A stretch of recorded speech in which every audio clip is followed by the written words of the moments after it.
Hello, everyone, and welcome to This Week in Fantasy Baseball. I'm John Kuh, and I'm joined today by Pitcher List writer Patrick Fitzgerald. Welcome to the show, Patrick. How are you doing? Thanks, John. I'm doing well. It's opening day, so can't complain. How are you? Yeah, it is opening day. I am doing well. I've been trying to balance the last couple hours of trying to do work and then also like watch some baseball at the same time. So yeah, as we're recording this, I do have the Twins cards game on one of my other screens, although it's not going well for the Twins. So maybe I'll turn that off just so I don't jinx it. But I believe this is your first time on the show. So Patrick, just for our listeners who might not be familiar with your work on Pitcher List, could you just give us a quick intro of, maybe kind of how'd you get started in fantasy baseball? What teams do you root for? And then how long you've been writing for Pitcher List?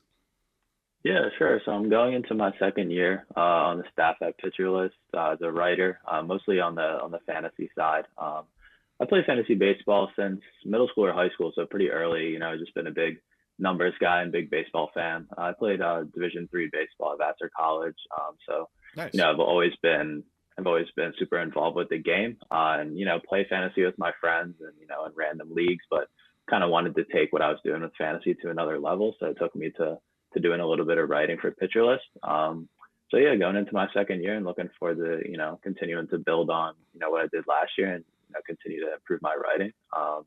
And yeah, I'm a big Orioles fan. I have my jersey on, for opening day. Nice. Got Adley Rutschman on the back. He just hit his second homer of the day, so hopefully it's a big bounce back campaign and we can actually win a playoff game this year instead of just making it to the playoffs. Right, yeah. I mean, speaking of the Orioles, it feels like it's the Cedric Mullins bounce back year right now, based on how that game's going. I Uh, know, great start. It's great to see. yeah, I had Cedric Mullins on a couple of my kind of late round lists, and I don't know if I ever picked him up anywhere, but he is one of those guys where it feels like the after that first season, right? It's just like, oh, there's so much hope and optimism, and it just really hasn't been there the last 2 years. So Yeah, maybe this year was where it turns around. Yeah, I'm hopeful that he can, put a good season under his belt. I don't think they're going to re-sign him, unfortunately, but hopefully, Uh, he can have a good walk here and latch on with another team and, really extend out his career. I mean, he's stuck around since the rebuild, so it's great to see right. him, hopefully he'll do well. Yeah, I do have Enrique Bradfield Jr. on one of my dynasty teams. So Hmm. like part of me is just like, well, if Cedric Mullins doesn't stay, like, that gives a path for Bradfield to come up to the majors. But also I'm not sure that Bradfield might has the same talent that Cedric does. So definitely some interesting decisions for the Orioles front office. Yeah. Yeah. Well, speaking of late round pickups, we are going to be talking about your article on fantasy baseball hitters to target after pick 300. You wrote this a couple weeks ago, but it's still relevant even with it being opening day because while most drafts are probably finished up, most of these players are probably actually available on a waiver wire. So Mhm. it's a good idea to check if any of them are available. So we're going to talk through your article and just kind of talk about the targets that you had and what you like about them, and just kind of see who's probably still available in your leagues, just based on some rostership numbers from Yahoo or ESPN. And of course, today being opening day, a ton of people just hit the IL that you probably might not have been expecting, and so you might have an empty roster spot, and so it's useful to know some of who these players are that you might want to pick up. But before we get into the interview, just a reminder: you can follow our podcast on Twitter at thisweekpl, and you can send us your fantasy baseball questions. We have an email, thisweekplpod@gmail.com. Lastly, make sure you subscribe to or follow our podcasts on whatever streaming platform you listen to, Spotify, Apple Podcasts. We're also on YouTube now, so definitely check out wherever you listen to your podcast. Check out if we're there. Follow us and leave a 5-star review if you enjoy listening to the show. All right, we are going to start off with Ryan McMahon. He's 34% rostered on Yahoo, 9% on ESPN, so definitely available in most leagues. He's been pretty much consistently average. You listed his numbers in the article. I was kind of surprised, like how kind of I wouldn't even call it mediocre. I just call it how average like his years are. The last 5 seasons of his career, excluding the 2020 season, he's had over 20 homers. He's played at least 140 games in all of those seasons. He's had an average between 240 and 255. Like you kind of know what you're getting with him. If you look at the Fangraphs auction calculator for 2024, he finished as the 18th best third baseman. So that all being said, what do you like about McMahon, and what role does he serve in a fantasy lineup? Yeah, I think his most appealing trait is what you just hit on. I think it's the consistency. McMahon is a guy who, he's hit those 20 homers every year, like you said, except for the shortened 2020 season. And he's been at the top 20, in his position at third base every year since 2019 also. So he's a guy who year in and year out, you can kind of pencil him in for 20 to 24 homers, that 250 average. And the counting stats are going to be decent just because they play half their games in Coors Field, but they're not going to be great because of how much the Rockies do struggle on the road and, just the weakness of their lineup. So he's a guy who used to be eligible at second base and third base, which made him a really nice value. Now it's just third base, and I don't think he's going to get that second base back this year, unfortunately. But as we know from draft season, third base is not the strongest position, so it's good to fill out the back of your roster, with McMahon either as a first third base option in deeper leagues or a corner infielder, or just a backup third baseman in case you have a guy who, you're just a little bit worried about.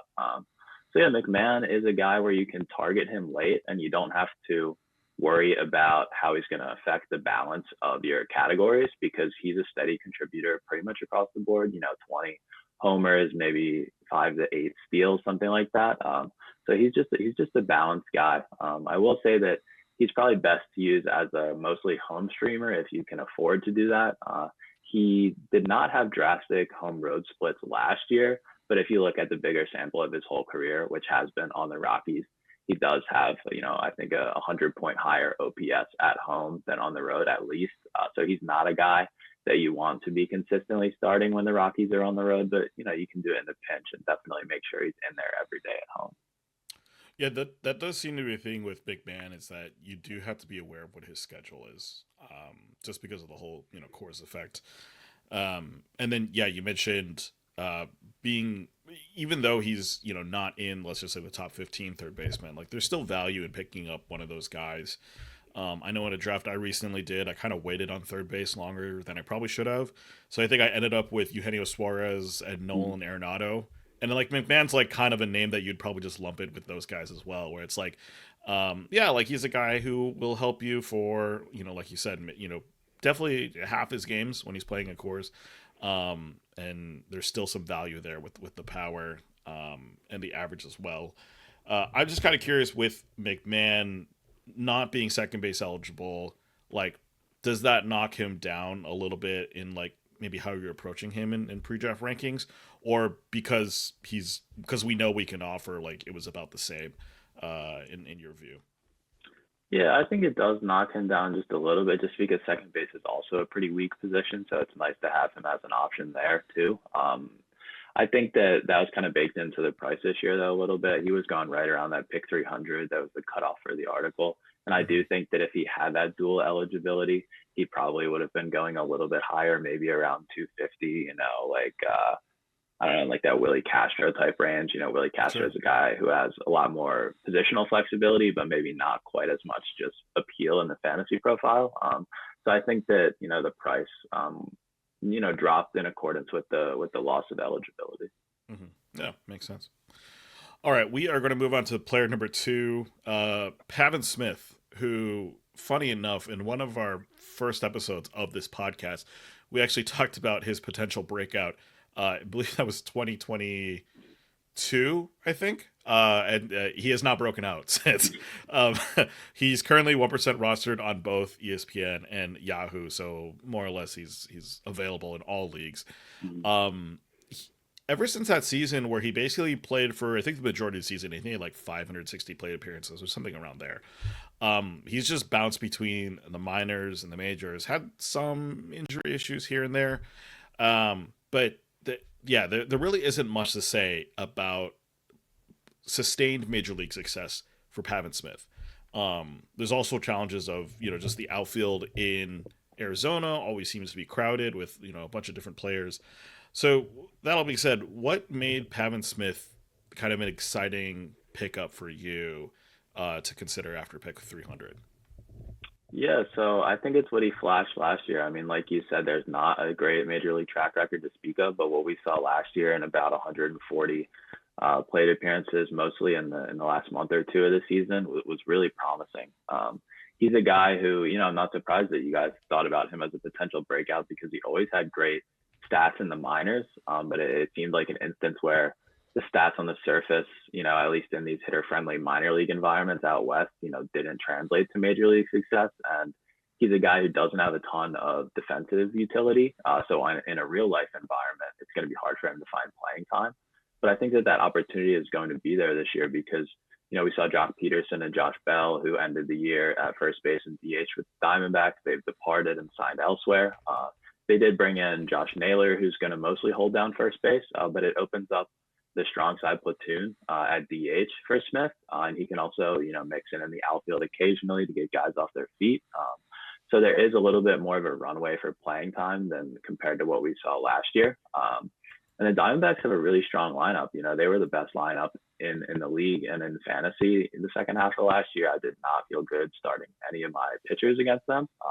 So he's going to mix in, right in the 6 or 7 slot against right-handed pitchers pretty much every time that the other team has a righty on the mound.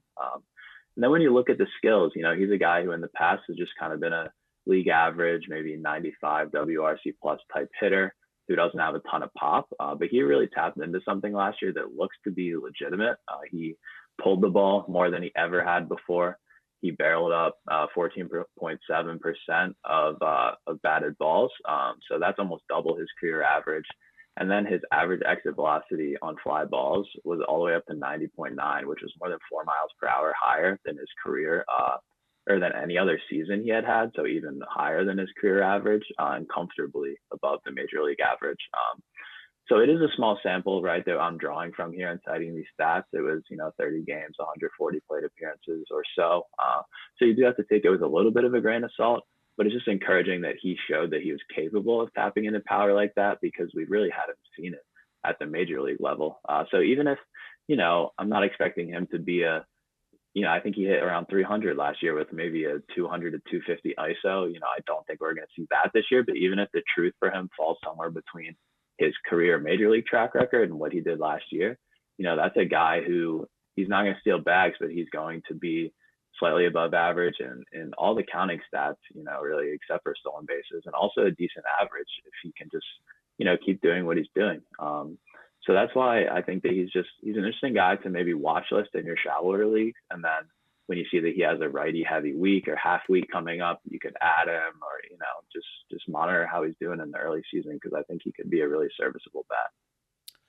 Yeah, I think the big change for him this season, like you mentioned, is that playing time change, right? He's no longer fighting with Jock or with Josh Bell for those plate appearances. Unfortunately, the Cubs and D-backs game on opening day has not released their lineups yet, but just looking on roster resource, they haven't penciled in as the number 8 hitter against righties, which kind of aligns with what you're saying about batting basically in the back half of the lineup in those situations. And it's probably unlikely that he faces lefties, but honestly, you look at this Diamondbacks bench, and it's pretty dry. It's Jose Herrera at catcher, so obviously he's not getting subbed for Pavin Smith. Garrett Hampson, who there's nothing to speak of there. Randall Grichuk's probably the only one who could probably compete with him for at bats at that DH spot because he is a righty, so he'll be brought in to face lefties. And then it's Alec Thomas, who's also a lefty, also an outfielder. So it does seem like he does at least have a inside track on getting those DH plate appearances. Of course, actually, now they say that the Cubs are playing Justin Steele in opening day as a lefty, so Pavin Smith won't be in the opening day lineup, but we should at least expect to see a bit more of him throughout the season because of, let's just say, the lack of versatility in this Diamondbacks offense. Yeah, and I think that runway to playing time will hopefully take a little pressure off. He's a guy who has kind of been fighting for his job, for most of his career, which is understandable because he hasn't torn the cover off the ball. But maybe that extended run will be good for him, and he'll be able to translate some of that minor league success. Yeah. So you mentioned some things like barrel rate and his exit velocity. Was there anything else there in his batted ball metrics that you liked from that sample last season? I would just double down on the pull rate. That reaching a career high is big. I mean, when we think about power, people mostly hit home runs to their pull side, right? So Hmm. it was nice to see him. I wouldn't say sell out for power, but there was clearly an intent there to pull the ball more. And for a guy who's not, a big hulking guy who's just can miss hit balls out, he's going to need to pull balls. So I think that's going to go a long way for him. And the WOBA numbers, compared to expected WOBA last year, were fully in line. So it's not like he just kind of hit a few fluky home runs and everything was finding a hole. There was a real, approach and intent change that I'm, hopeful will stick at least to some extent. Hmm. Cool. Yeah, we did have last episode Cal McCarthy come on, who had an article on bat speed, and so we talked about how like when you're pulling the ball, that's you're generally hitting the ball ahead of the plates, and so that's kind of where you have your faster bat speed because it's kind of at the end of your swing. It's also when the ball's a little bit faster coming in compared to when it's just crossing the plate. So yeah, all those things kind of make sense in terms of at least like the physics of understanding like, hey, if he's doing this more, that's a good sign that he's tapping into that power a little bit, or at least like taking advantage of his own physical skills to be able to generate more power. Yeah, absolutely. He's kind of doing, trying to max out what he's capable of at the plate, which is good to Yeah. see. All right, number 3, Trevor Larnach of my Minnesota Twins. I'm pretty familiar with Larnach, but I'm sure most people probably aren't, because he essentially was kind of like a part-time corner outfielder. But he kind of mentioned in the article, he kind of always seems to be in these types of articles where it's like a Hmm. late round draft pick, just because there seems to be there's a lot of promise with kind of the bat that he could bring. When he was getting drafted out of Oregon State, he was a bit more known as a contact guy who could maybe develop into some power, and then in the minors, definitely kind of generate a little bit more power there. But eventually, kind of got overshadowed by Matt Wallner coming up, the other corner outfielder for the Twins. But the one big change you highlight in his approach last season was that dramatic cut down in strikeouts. And then it also came with an increase in his contact rate. What other signs did you like that could point to Larnach being, kind of a major contributor in, let's just say 5 outfielder leagues for this year? Yeah, I think that the lowest hanging fruit for him was improving that, contact and strikeout rate, like you said. He's a guy, Wallner has some of the most impressive power in the majors, right? But Wallner's also a guy who seems like there's a hole in his bat at times. He runs like Joey Gallo type strikeout rates, and it's really difficult to be successful with that profile. So it was nice to see, a clear change in what Larnach was doing at the plate. The K rate, I think, dropped around 10 percentage points from 2023 to 2024. And one thing that I always look at when I see a big change in either a hitter or a pitcher strikeout rate is, did their contact rate change? Did they also have like a corresponding drop in their swinging strike rate? Are they chasing less? Things like that. So I think that Larnach had good plate discipline all along, but he did have that corresponding drop in his swing strike rate, which tells me that the strikeout rate drop is supported, which is great to see. And it continued into the spring. Small sample, can't put too much stock in it, but it's nice to see that he's not, striking out 30% plus of the time again. So that's, I have relative confidence in the plate, the plate discipline improvement sticking. So that's, important. And also, the Twins, I think he's going to be, another platoon bat like Pavin Smith, but he's going to be in the middle of the lineup as opposed to the bottom like Smith. So I do like him, I would say, a little bit better. And also the Twins, the injuries are already stacking up for them, unfortunately, with Royce Lewis. I believe Brooks Lee went down as well. So those are infielders, but still every spot in the lineup, is connected. So that's going to give Wallner and Larnach much longer runways to just play.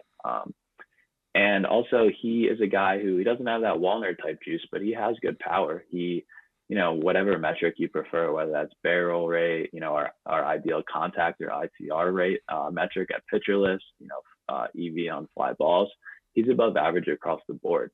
So he is a guy who, puts a good thump into the ball when he does make contact, and just to see him do that more often is encouraging. He doesn't have 40 home run upside like maybe Matt Wallner does if he were to be able to play every day. But I could see him, 20 to 25 home runs, a decent batting average, and yeah, just a well-rounded contributor that would fit nicely as a fourth or fifth outfielder in those league formats. Yeah, it kind of sounds a little bit like a stat line that Ryan McMahon would have. Yeah. Just coming back to the first guy we talked about, but yeah, it's basically a good split between power and average with him. Like he's not going to be all star caliber player, but he'll serve as a a solid floor for your outfield if he's able to get those plate appearances, and if this change in play discipline actually sticks.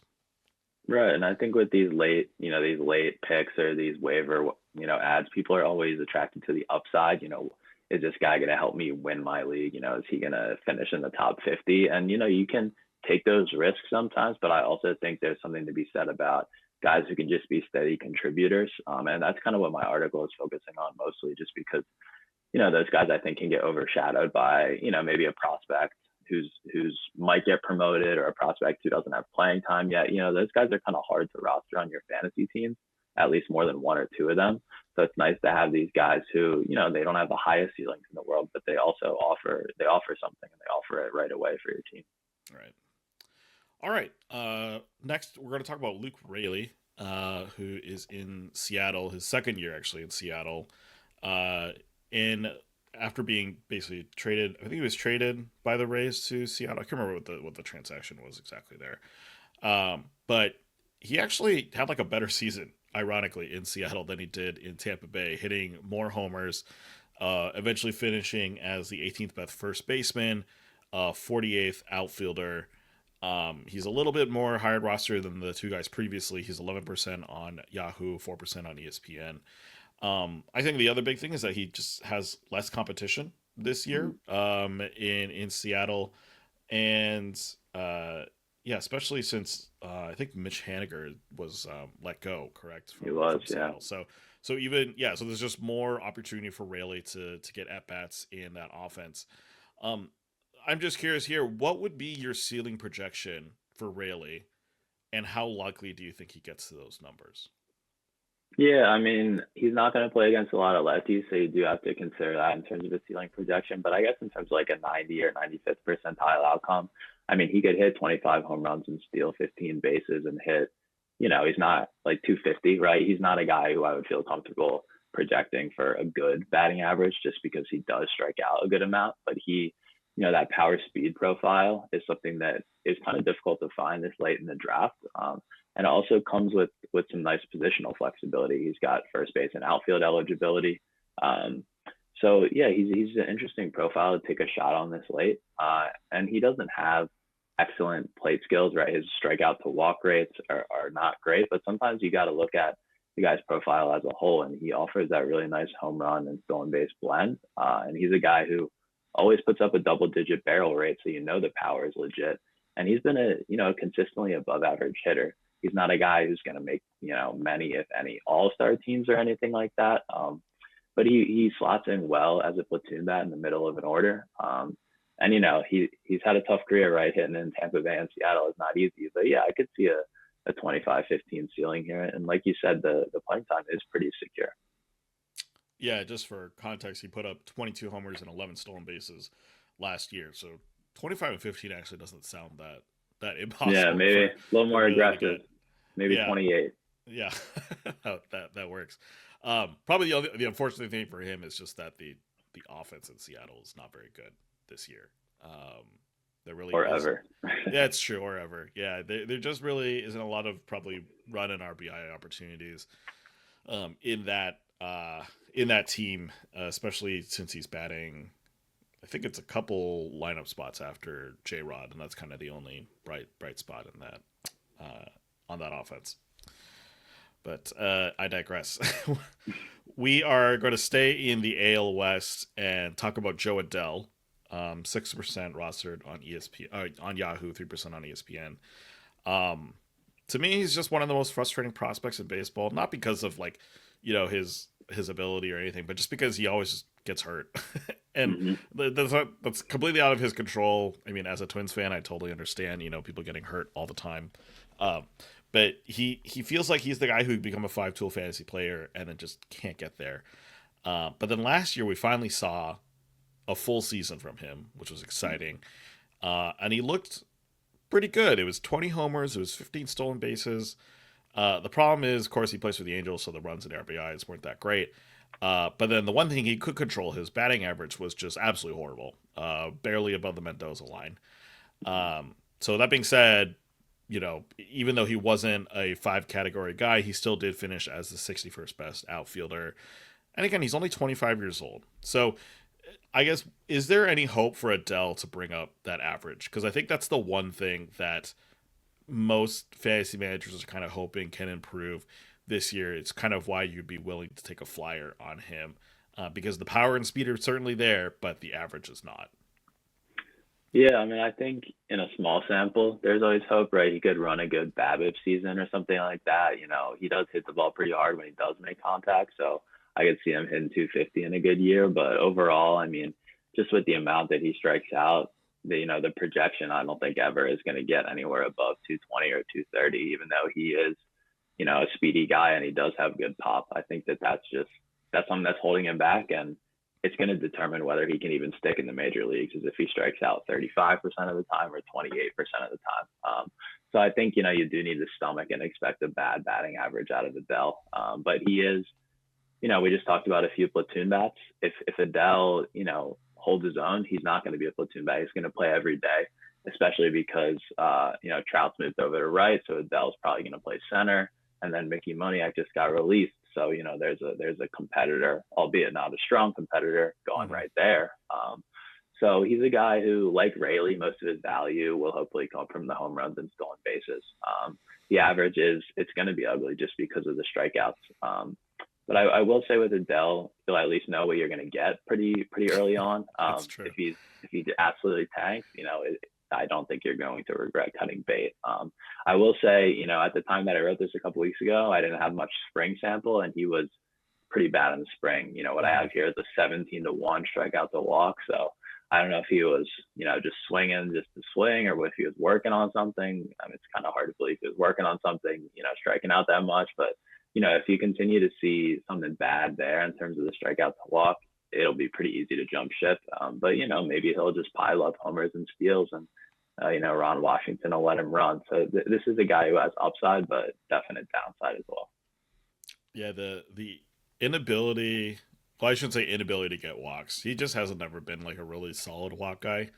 Last year, 7.8% walk rate, but yeah, you would love with that speed skill that he'd be able to get on base a little bit more often, but does not look like that might be in the cards, unfortunately.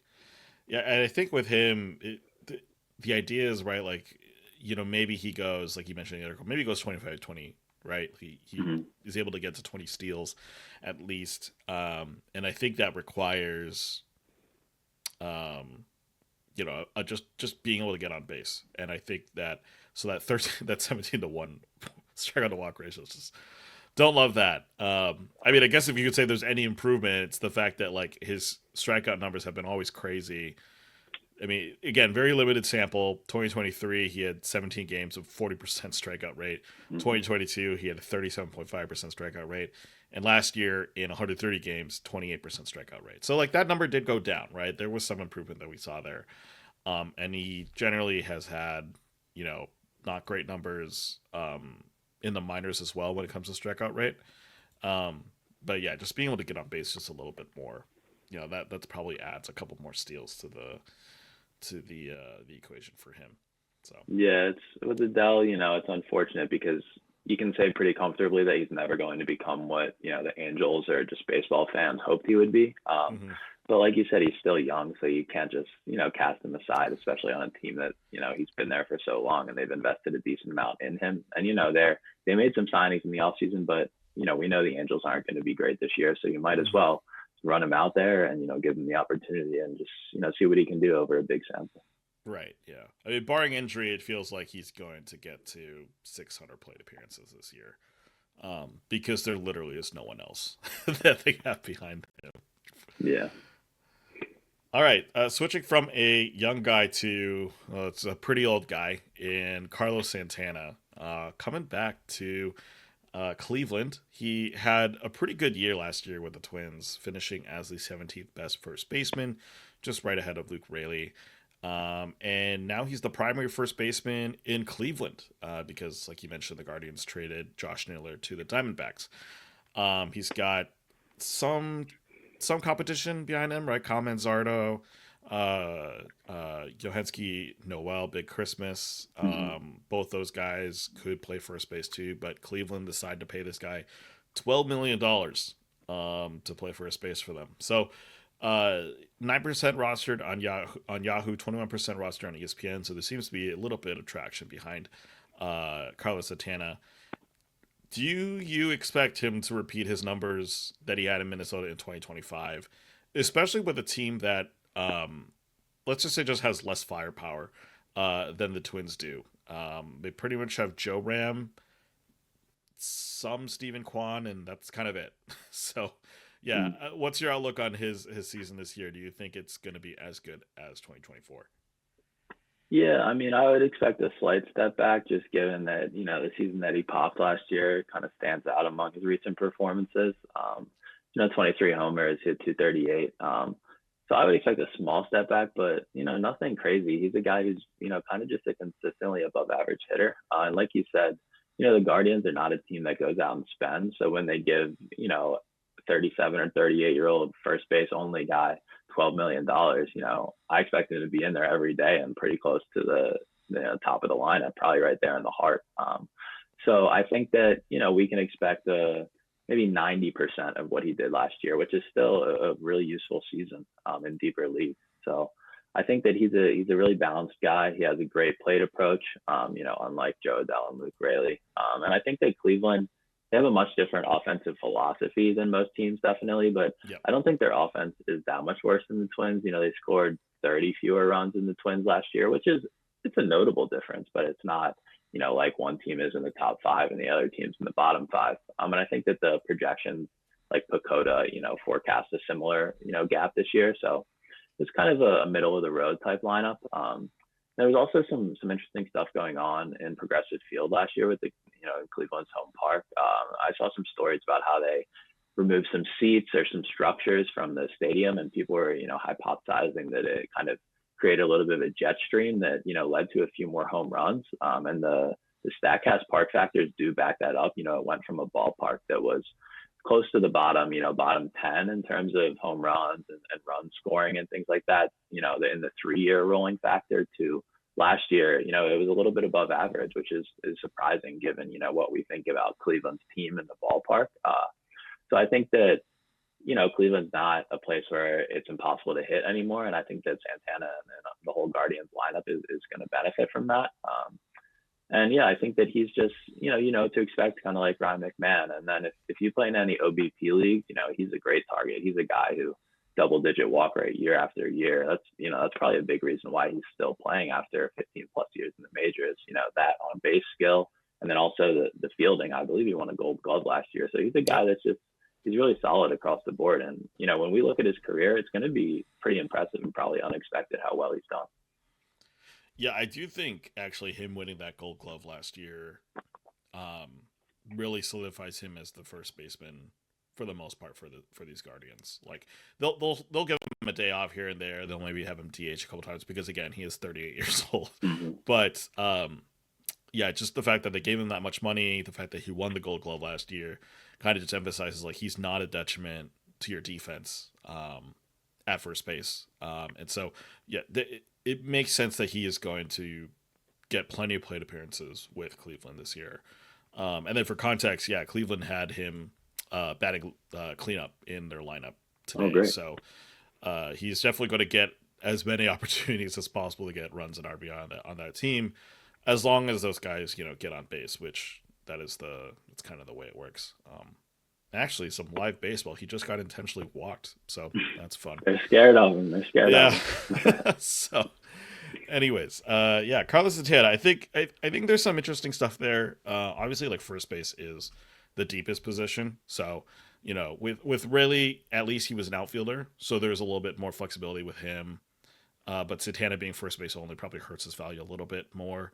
But again, like if you have two utility spots and maybe you have like you don't have one of the top first basemen, Santana feels like a potential pickup that you could make, early in the season to just provide a little bit of insurance. Yeah, and I was a little worried that he was gonna maybe get pushed out towards the end of the year. They had Manzardo and Noel, like you said, and then Chase DeLauder in the minor leagues, and that's a lot Hmm. of competition between first base and DH. But DeLauder, I believe, has gotten hurt already, as he unfortunately often has. So I think that Noel and Manzardo are going to be in a platoon there, and maybe they'll hit Santana every once in a while, but I think that he's pretty secure. Yeah. All right, if anyone's following along with the article, unfortunately we're skipping number 7 because Tyro Estrada's hurt, so got no point in talking about him. And then number 8, Chas McCormick, he's getting replaced by Cam Smith, who actually had his first hit today, first major league hit today on opening day. So congratulations to Cam. He's probably a guy who is rostered in your leagues. 41% rostered on Yahoo, 19% on ESPN. So he's definitely a little bit up there, but a lot of hype with Cam Smith. I think well deserved, of course. He came in the Kyle Tucker deal. Probably was the main piece in that, in my opinion. Hayden Wisniewski, obviously a big piece as well, who's going to be starting for Houston. But Cam Smith definitely was kind of the piece that Houston was hoping to get back. And his stock has been steadily rising this offseason. There was some traction early in spring training that he was going to be able to make the opening day roster, but we weren't sure yet. And then, the Astros started tinkering with their outfield, and then they didn't re-sign Alex Bregman, so a lot of signs just kind of pointed to Cam Smith making the team. And then ultimately, he does make the team. I think as the right fielder, though, which is kind of the funky part about this. So that all being said, what do you think the Astros liked about Smith so much that they were willing to bring him onto their major league roster, even not playing kind of the natural position that he's been at pretty much all the way through the minors? Yeah, I think that, the track record is impressive, albeit it's obviously a very brief one, just getting drafted last year, but he hit in college, he hit at multiple stops in the minors, and then he tore the cover off the ball in spring training. So, he didn't do anything that would, raise a red flag. So I will say that, but I do think that this promotion, this quick promotion, is as much about the Astros' lack of outfield depth as it is about Cam Smith. I don't want to take anything away from him because it's super impressive how quickly he made it to the big leagues and he earned a spot with his performance. But yeah, Chas McCormick had a great year a couple of years ago, and last year really struggled and struggled again in the spring. And Cam Smith really just beat him out. They have Jake Myers, like Ben Gamel, Mauricio Dubon, not guys that are going to steal anybody's job, really. Guys who are usually on a major league roster, but you don't want them out there every day. And he's a college bat, so he's got a little bit of polish. It's not like they took him from high school a year ago and now he's in the majors. So I think that the power is going to be his biggest tool. And I think that the Astros they're gonna give him the chance, right? They wouldn't put him on the team if he was going to be sitting. I do think it's a lot to ask of him though to become an everyday right fielder in the major leagues, especially for a great team like the Astros after being a third baseman in college in the minor league last year. I do think that he's gonna, tread water and stay afloat. Maybe hit around 20 home runs, especially with the Crawford boxes. If he can start pulling the ball pretty well, he'll be able to get some out for sure. I don't think he's gonna, be a guy who finishes, in the top 50 or anything like that. I think he's gonna be, just like a slightly below average hitter this year in the majors. Not his long-term profile, but it's just a lot to ask for a guy to learn a new position and play a full big league season, his first full year of professional baseball. Yeah, and for context for how we got there, right? The main piece in that Tucker trade probably was Asap Paredes, because he's now the starting third baseman for the Astros. But like you mentioned with the whole depth issue, right? Like the Astros moved Jose Altuve to left field. Right. Like that was a big deal. And they kept Brandon Rogers at second and made the team out of camp.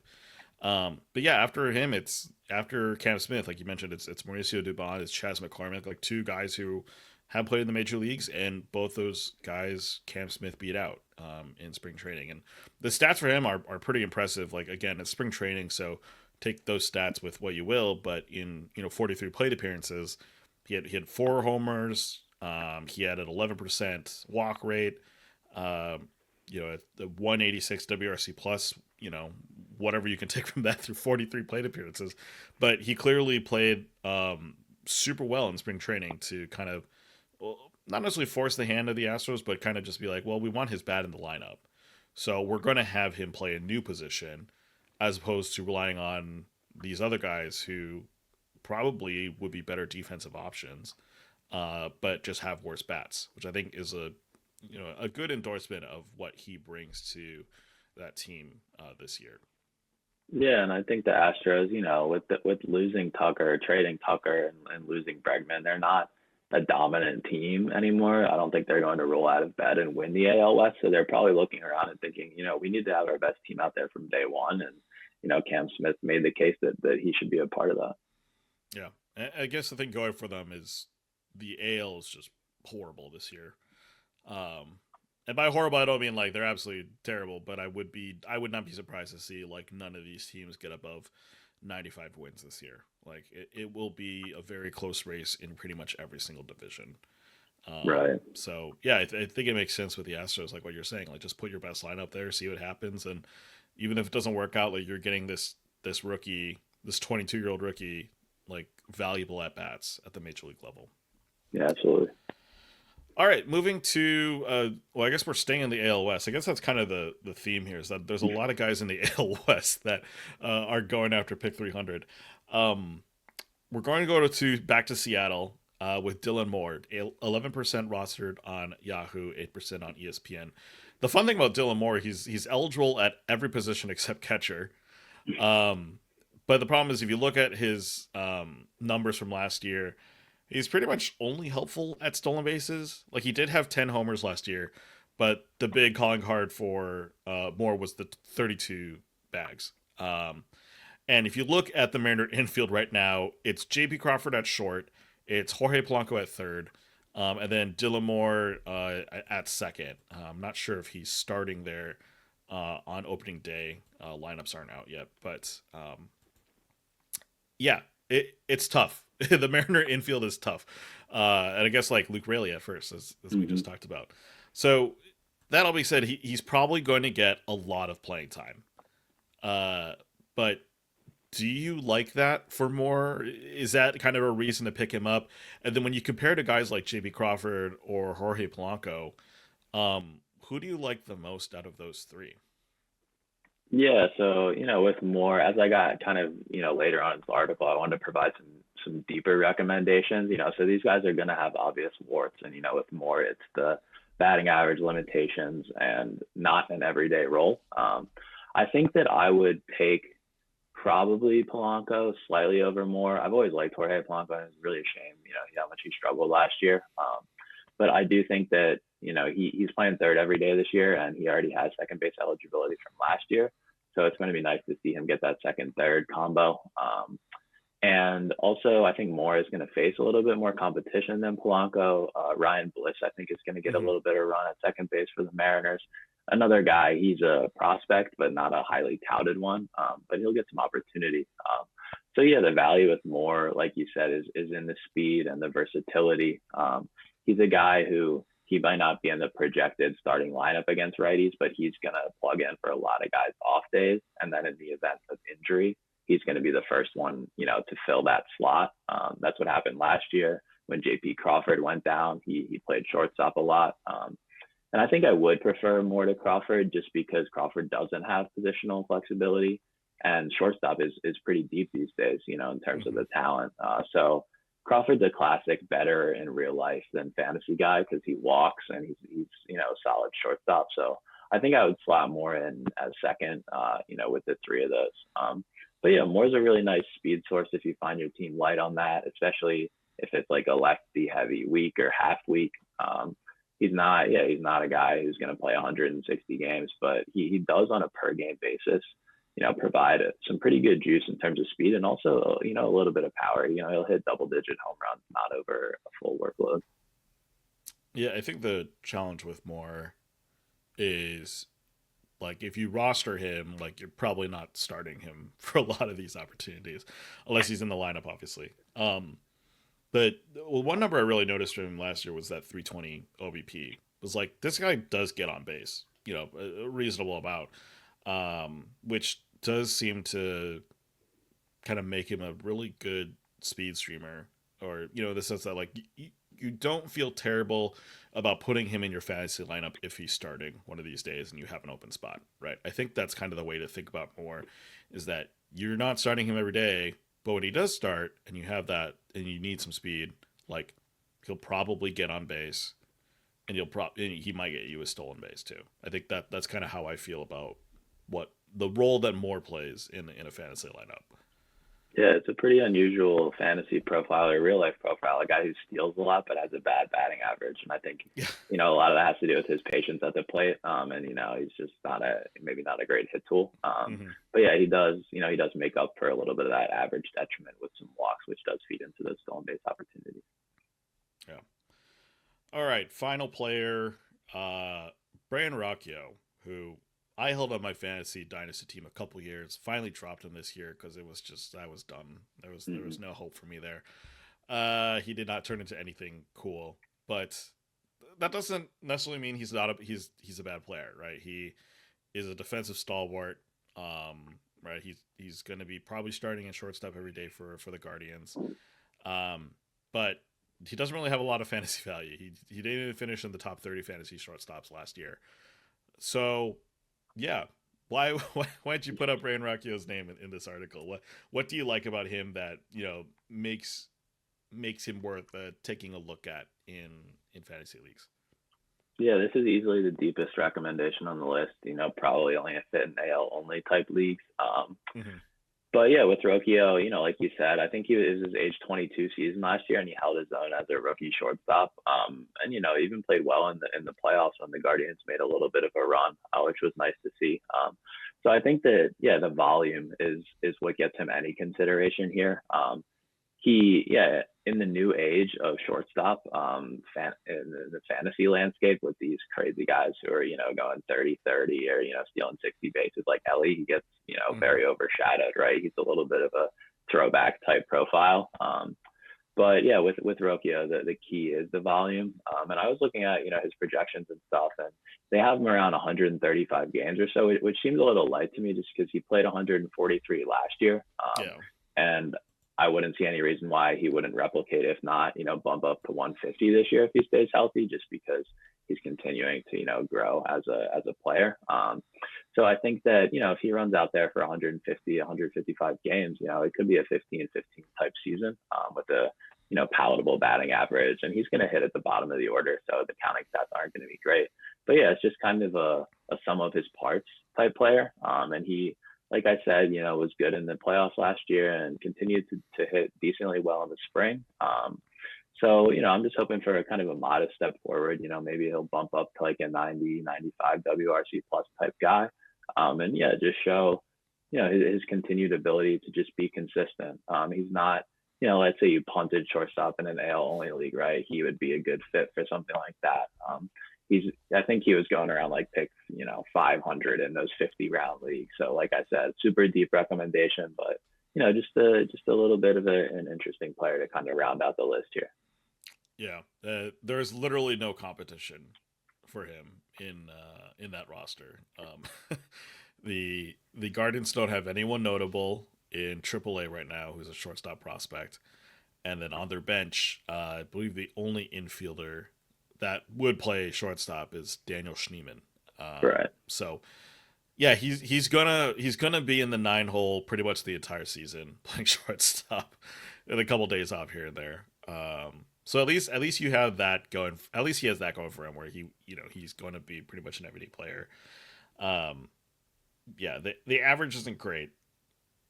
The other counting sets are decent.